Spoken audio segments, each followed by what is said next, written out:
Hey there, you guys. What's up? How's it going? This week has been a crazy week for video games. Like usual, I feel like the video game landscape is consistently shifting from the FTC court battles with Xbox and PlayStation, from Naughty Dog's co-president stepping down and retiring, and Need for Speed Most Wanted maybe getting a remake. That and much more in this video. Before we get into it, do me a favor, you guys, like this video. If you guys like this type of video, please consider subscribing, as it does help me out tons. And with that, let's get into our very first news topic. The July PlayStation Plus games have officially been announced. They will be releasing July 18th. There's a whole long list of games that are coming out. Didn't want to go over all of them just because I don't think all of them are worth going over for me, in my opinion. The games I really wanted to take notice of were It Takes Two, which is a couch co-op game. It released a couple years ago. It is a fantastic game. You should definitely check it out.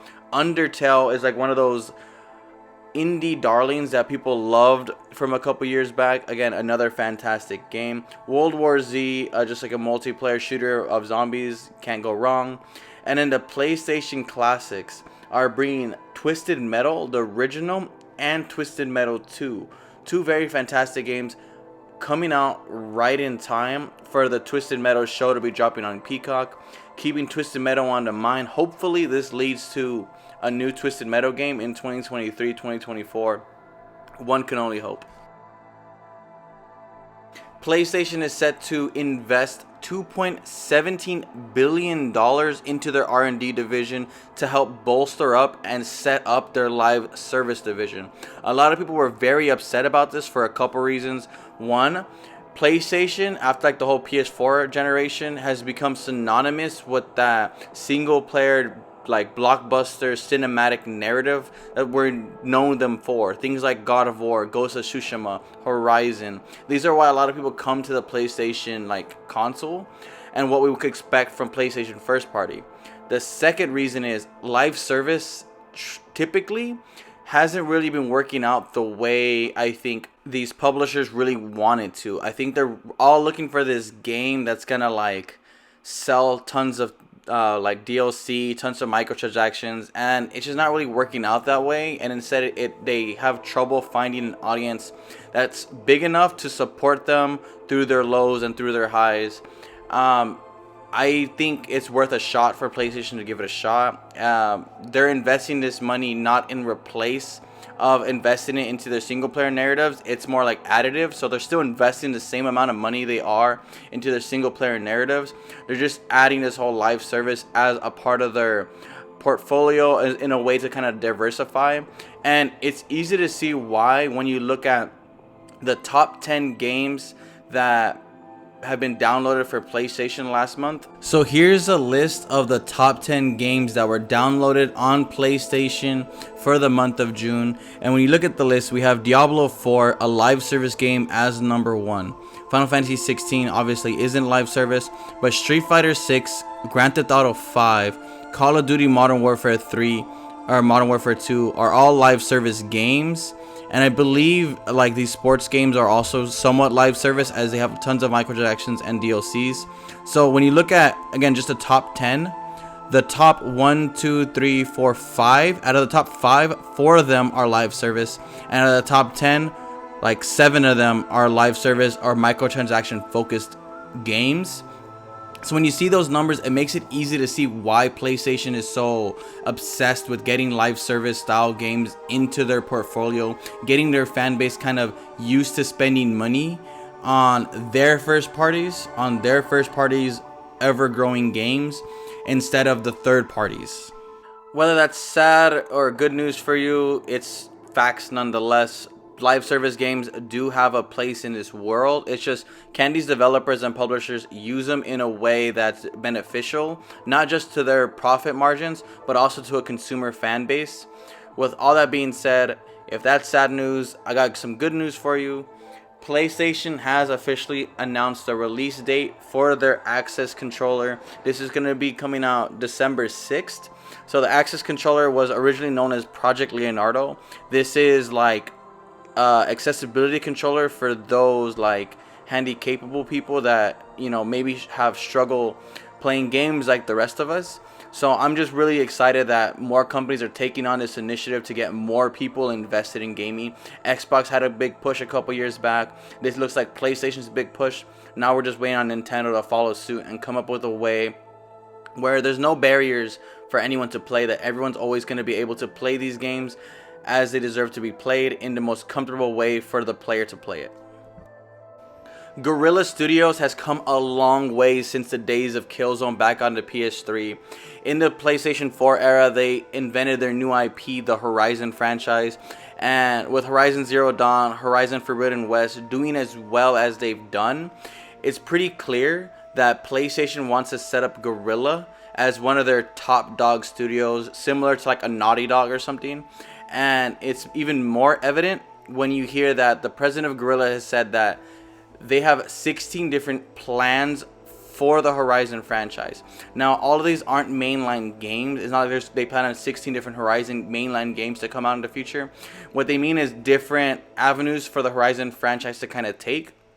Things like TV shows or movie adaptations. They're probably going to look into different kind of media adaptations, whether it be comic books or something like that. Something that kind of gets different eyes that don't play video games focusing in on Horizon, as well as they did mention that multiplayer Monster Hunter style Horizon game that's set to release sometime down the road. All in all, I'm very excited for the team at Guerrilla. I'm very excited for this new IP Horizon. It is very hard to continue to make new IPs, and that's something I feel like PlayStation does really well, is that every generation, they don't really sit on their laurels of the IPs that are like mainstay IPs. More so, they always try to find new IPs to kind of invest in and create. So all in all, I'm just really excited that they're still kind of investing in this Horizon idea, and that Guerrilla has really kind of pivoted their way to the top, the upper echelon of PlayStation. Naughty Dog has long been PlayStation's like mainline studio. They've developed things like The Last of Us, Jak and Daxter, some Uncharted. They've done a lot of great things for PlayStation in the past. And co-president Evan Wells, who has been there essentially since the early days of Naughty Dog, has officially announced his retirement, leaving the entire company in the charge of Neil Druckmann of The Last of Us. Neil Druckmann has been with PlayStation, has been with Naughty Dog for a really long time, and he's pretty much the main guy behind Last of Us. And Last of Us being like PlayStation's new big, this is our IP, we're going to put this in shows, we're going to put this everywhere and get people hyped. Neil Druckmann, Evan Wells have done fantastic things for Naughty Dog together. And I think Evan Wells is kind of just ready to sunset, to chill, to kind of relax the rest of his days as he should. So I'm very excited for them. I'm also excited that he's leaving the company still with Neil Druckmann, so that the company Naughty Dog can still move forward, business as usual.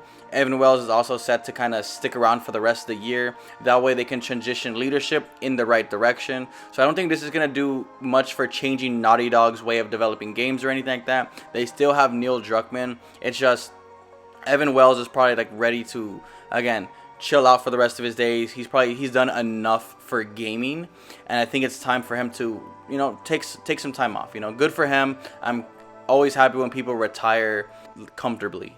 So it wouldn't be in video game news roundup if we didn't talk about FTC versus Xbox in the courtroom, boxing it out all week long.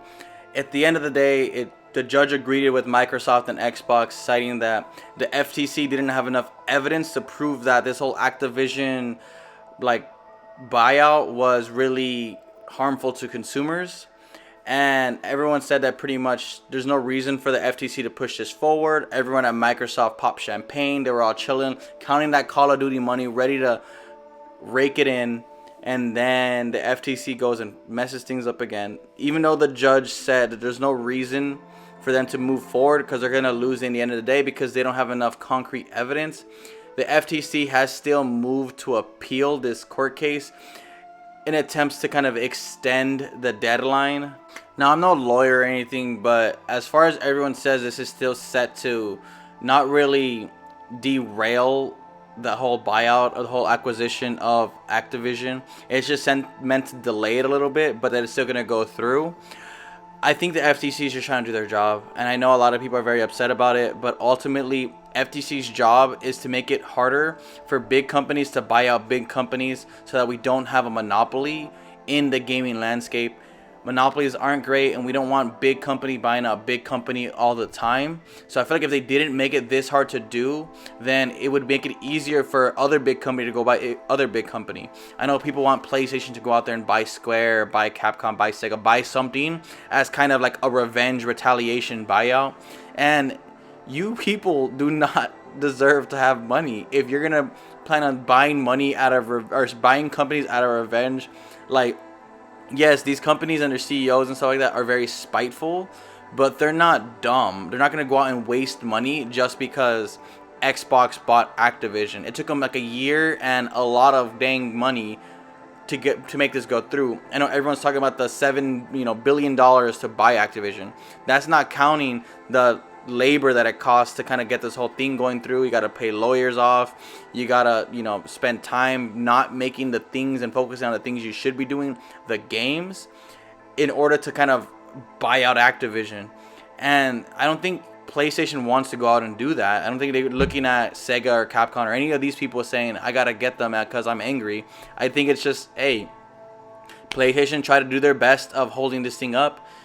I think they did a good job of delaying it as much as they could have. But ultimately, this is going to go through. I think PlayStation knew it was going to go through anyways, too. They just, no one could sit by and let it, happen. The FTC, not PlayStation, not Google. Nobody can just allow this to go through because that's the competition. There is a really big company buying out another really big company. There are a lot of red flags in this thing. I just think ultimately, yeah, there's a time when you kind of gotta call it a quits. FTC, you did your best, you failed, and Xbox has Activision. Let's just call it what it is. There's no more pussyfooting around about it. Limited Run had their showcase, and they announced over 20 games that are going to be getting physical releases coming soon, and a lot of them kind of shocked the internet, right? Things like the Gex trilogy, the Jurassic Park collection, Dungeons of Ether. I have no idea what these games are. I'm gonna be honest. They had like Tumba, whatever Tumba is. A lot of people are very excited for this. I don't know what any of these things are. I saw Castlevania Advanced Collection, and that was really cool. I already own it digitally, but if I didn't have it digitally, I definitely would have bought it physically. An awesome way to kind of preserve games is Limited Run releasing these games physically for those that really love these games, for those people that grew up with these games.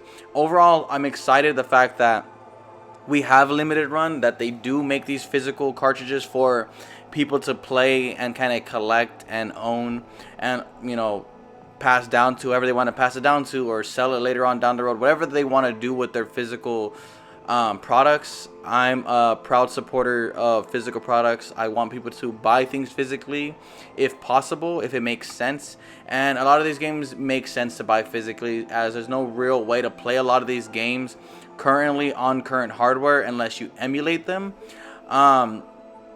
Overall, they have a really cool list. You guys should check it out if there's anything that you guys are interested in specifically. But those are games from the past. Let's take some time to talk about some things that may be happening in the near future or a little bit sooner than we expected. In 2022, Ubisoft announced tons of Assassin's Creed projects in the works, things like Assassin's Creed Mirage, Assassin's Creed Jade, and most hyped, Assassin's Creed Red. We knew virtually nothing about Assassin's Creed Red except for the fact that it was taking place in feudal Japan, which is something that people wanted for a really long time, so it seems you're finally getting it. And we haven't had much information on it except for this rumor that was shown to us by a fan account known as Axis the Animus, and they shared a LinkedIn post of one of Ubisoft's staffers named Arisa Luganzad. I don't know if I said that right, but hopefully I did. And they mentioned on their LinkedIn post that they're looking for Japanese work on the biggest blockbuster of 2024. This has since been changed to leave the 2024 part out of the LinkedIn post, so maybe it was a mistake, but most likely, again, they're looking for more people familiar with Japanese heritage to work on their Japanese Assassin's Creed game. It's still a rumor. Obviously, nothing's been confirmed, but it seems pretty concrete. And overall, I'm pretty excited for it. I'm excited for Assassin's Creed Mirage, and I kind of want to see what Assassin's Creed Red looks like. EA has officially confirmed that they are working on a Black Panther game. with a new studio in EA being led by some of the talent behind Shadows of Mordor, the Shadows of Mordor series. Love those games. I freaking love Black Panther. They said that the goal of this Black Panther game is to kind of highlight inclusivity, highlight diversity, get people on board that are kind of from these different backgrounds, and overall that is really excited to hear. I think when Black Panther the movie came out, it was a huge like flagpole of diversity. It was something different within the Marvel community, within the Marvel group of movies at the time, and I think it makes sense for them to kind of carry on that tradition into the video game landscape. I'm really excited to see what Wakanda looks like and what Black Panther plays like. Overall, again, I'm just really hyped for these type of games right now. From rumor to rumor, the newest rumor regarding Need for Speed is that Need for Speed Most Wanted does have a remake in development set to release 2024. How do we know this? Well, one of the original voice actors has pretty much they tweeted out saying that Need for Speed Most Wanted remake is being released in 2024.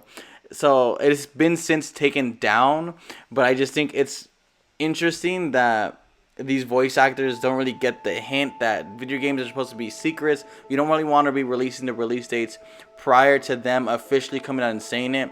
But I know some of these voice actors don't really understand the world of games. A lot of them don't play games. They don't really understand that part of it. So I think a lot of them, they're just like, yeah, I'm working on this project, you know, come check it out or whatever. They're trying to do their job of hyping up their projects, and I get it, but they have to work a little bit closer with marketing and understanding that there's a time and place when video games announce, drop, and hype up. It's not really like movies or shows where you can announce a whole bunch of things and people are going to come to watch all of them. You kind of want to set them apart, pace them apart, set it in a window that makes sense with your plan. Overall, if it just does come true, Most Wanted was one of my favorite Need for Speed games of all time, so a remake would be really cool to see in 2024. Whether it's true or not, it's probably true. Anyways, you guys, that's gonna end this news roundup video. Do me a favor and let me know down below what are your guys' thoughts. Let me know any of these topics that excite you. With that being said, I'll see you guys in the next video.